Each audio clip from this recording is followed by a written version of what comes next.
esse período de ditadura, ele abafa, ele faz com que cresça profissionalmente? Qual que é a definição desse período que todos os países, né, que a gente está citando nesse movimento participaram, tem de real influência para as gerações posteriores de cinema?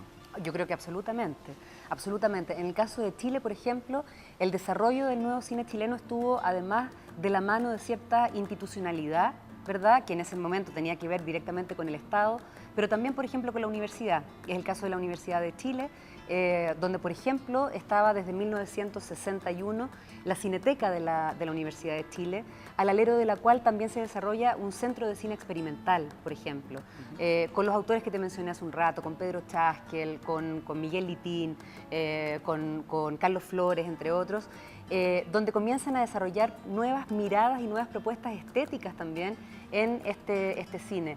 Al alero de los cineclubs, por ejemplo, ¿no? La influencia de un cine revolucionario cubano, por ejemplo, que también marcó fuertemente, por supuesto, todos nuestros cines latinoamericanos, de un cine europeo también, del cinema verité, por ejemplo. Si tú ves muchas de las películas desde Santiago Álvarez, Patricio Guzmán, incluso la que vamos a ver hoy de Carlos Flores, la película Descomedidos y Chascones, tienen muchos elementos del cinema verité francés, por ejemplo, ¿no?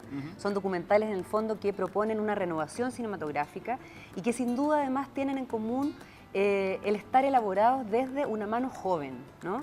La juventud como el principal articulador de estos movimientos, a mí me parece que no es algo circunstancial, que es algo muy relevante, porque también la juventud es el motor de cambios que la sociedad necesita. Por lo tanto, no es aleatorio que hayan sido los jóvenes, quienes muchas veces sin estudios formales, porque muchos de ellos no estudiaban cine, sino que iban a los cineclubs, practicaban, tomaban la cámara y intuitivamente salían a filmar a partir de lo que habían visto, etc. Y gracias a ellos, en el fondo, se da un contexto en el cual efectivamente el cine cumple un rol social y político muy relevante. Qual que é essa... como é que você vê hoje esses movimentos de festivais, a América Latina tentando se unir para mostrar em conjunto o que ela produz? Sí. No, yo veo que el tema de los festivales de cine es un enclave fundamental, que logra de hecho visibilizar una enorme cantidad de películas que si no fuese por la vía de los festivales de cine no tendría ninguna salida. En ese sentido, la posibilidad de los festivales de cine no solamente de la proyección, sino que también de la formación, por ejemplo, de la reflexión crítica alrededor del cine, de un tipo de cine además distinto generalmente del cine comercial, me parece que es un enclave que es absolutamente imprescindible dentro de la complejidad del campo cultural cinematográfico, ¿no? Uma das formas até de aumentar a divulgação e a expansão desse cinema latino-americano é a produção de festivais. E nos últimos anos a tendência, e estamos vendo que existe um grande número, um aumento, né, significativo de números de festivais espalhados não só no Brasil, mas em toda a América Latina. Um deles é o Perro Louco, que acontece em Goiânia. Eu estou com o Danilo Camilo, que é um dos organizadores do evento, até para falar um pouco dessa importância, né, Danilo? Para ter essa disseminação da cultura, das pessoas terem acesso ao cinema latino-americano, é muito importante, né, essa participação, essa presença de festivais espalhados, né? Sim. A gente fala muito sobre o acesso aos filmes, né? Tipo, existe uma produção, aumentou por causa do digital, dessa evolução digital, da revolução digital, aumentou muito a produção dos filmes. Então, assim, existem muitos filmes que não chegam ao cinema, que morrem, assim, que não são distribuídos. Então, assim, os festivais, esse boom de festivais que aconteceu nos últimos 7 anos, mais ou menos, ajudou muito nisso, nessa divulgação de filmes que não tinham acesso, que não tinham público. Então, assim, é um meio muito importante para divulgar diversos filmes que são... que ficariam presos e mortos e iam para a cinemateca e ninguém ia ver e não ia chegar a lugar nenhum. Por que escolher o tema, no caso do Perro Louco, né, o cinema latino-americano, de onde vem o que motiva essa paixão de estar reproduzindo essa arte? Sim, a gente viu que o Brasil sempre foi um país muito de costas, né, para a América Latina, assim. Sempre teve uma relação muito maior com a Europa, culturalmente, falando em música, Europa e Estados Unidos. E a América Latina a gente não conhece quase nada. E os outros países da América Latina têm uma integração muito grande entre si. Por exemplo, bandas de rock da Argentina, aqui no Brasil praticamente ninguém conhece. Mas, por exemplo, na Venezuela, na Colômbia, todos se conhecem. Assim, Café Tacuba, Calle 13, são bandas muito famosas nesses lugares que no Brasil um público muito reduzido conhece.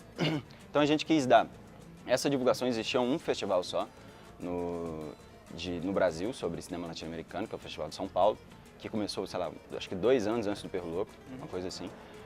E a gente quis dar essa divulgação para o cinema latino-americano. Então, a gente da organização estudava muito sobre a América Latina, sempre teve esse gosto pessoal mesmo de filmes latino-americanos, de cultura latino-americana, dentro da Universidade Federal.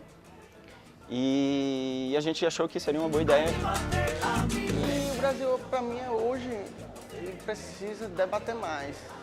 Eu sempre bato nessa tecla do debater, mas é porque para mim é realmente necessário. Ser um pouco mais livre na linguagem. Tem muita gente produzindo coisa muito boa no Brasil, não é isso que eu quero dizer.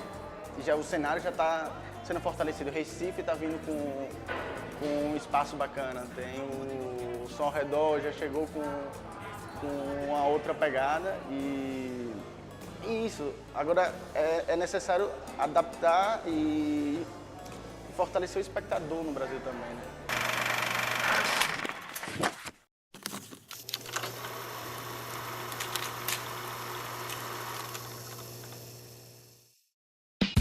Olá, como vai? Tudo bem? Meu nome é Fabrício, eu sou crítico de cinema e editor da revista Janela, uma revista online. Nós estamos aqui hoje para falar, dentro do programa de cinema, sobre cinema latino-americano, que a gente pode dividir de 2 formas, né? A representatividade dele hoje ao redor do mundo que está muito maior. Uma das formas é a gente pensar nos diretores latino-americanos, mais especificamente dos diretores mexicanos, né?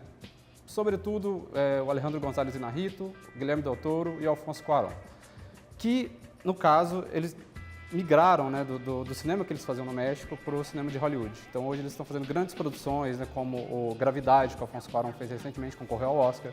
O Iñárritu fez o Birdman, venceu o Oscar esse ano. Então esses diretores entraram na indústria de Hollywood e estão mais conhecidos, embora não façam essencialmente um cinema latino-americano. O cinema latino-americano hoje, essencialmente, ele seria dividido suas forças mais no cinema argentino e brasileiro, né? Tem também o Chile, que tem o Raul Ruiz, que morreu recentemente em 2011, que seria um grande cineasta, fez Mistério de Lisboa em 2010, um belíssimo filme, enorme, depois virou série de TV também. Mas as forças assim seriam Argentina e Brasil, né? Embora alguns insistam em criar essa rivalidade e dizer que a grama do vizinho é mais verde, o cinema argentino é bem melhor que o brasileiro, eu acho que isso tem que ser um pouco relativizado, né? O cinema brasileiro hoje vive um grande momento, o argentino também, mas o cinema argentino, o que chega para nós aqui são praticamente essas produções com o Ricardo Darín, né, que acabam sendo produções um pouco mais estelares deles, né, como O Segredo de Seus Olhos, filmes do Juan José Campanella, que são mais populares, que em tese não tem nenhum problema, né? Mas o cinema argentino tem mais do que isso e que não chega tanto para a gente. O cinema brasileiro, de certa forma, passa por um mesmo processo, né? Embora aqui a gente possa ter mais acesso, porque eles são o nosso cinema, a cadeia de distribuição também não favorece, né? Existem muitos filmes brasileiros sendo feitos hoje que não chegam aos grandes complexos de cinema, né? Os complexos de shopping. Mas o cinema brasileiro hoje talvez talvez seja o cinema mais produtivo da América Latina, né? E ao contrário dessas grandes produções que eu citei dos mexicanos que migraram para Hollywood, o cinema brasileiro circula, o grande cinema brasileiro hoje tem circulado sobretudo nos festivais, né? Cannes, Tribeca, Festival de Roma, Veneza, enfim, como o Som ao Redor, que foi muito elogiado lá fora, circulou bastante, né? Iniciou o trajeto dele em Amsterdã, no Festival de Amsterdã em janeiro, fevereiro, se eu não me engano, de 2012, e só depois chegou pra gente já com uma série de elogios, né, internacionalmente. Vários filmes brasileiros hoje têm tido essa carreira, né? Tem estourado lá fora até chegar aqui, e às vezes aqui não tem tanto não é tão visto, né, porque a cadeia de distribuição não favorece tanto. E é interessante notar hoje como o cinema brasileiro, ele vem não só de capitais, né? Embora Recife seja o grande polo, né, de produção brasileira, a grande efervescência do Brasil dos últimos 10 anos, né, hoje a gente vê um cinema brasileiro surgindo fora desses grandes centros, né? 2 exemplos. interior de Minas Gerais, cinema de Contagem pela Filmes de Plástico, como Ela Volta na Quinta, acabaram de colocar um curta-metragem agora em Festival de Cannes, e também o cinema de Ceilândia pelo Adirley Queiroz, que talvez faça um dos cinemas mais criativos do Brasil. Então é isso aí, pessoal. Semana que vem a gente volta aqui na TV UFG para falar mais de cinema com vocês. Nós vamos dar mais uma paradinha e na volta, mais cinema latino-americano aqui na TV UFG. Não sai daí.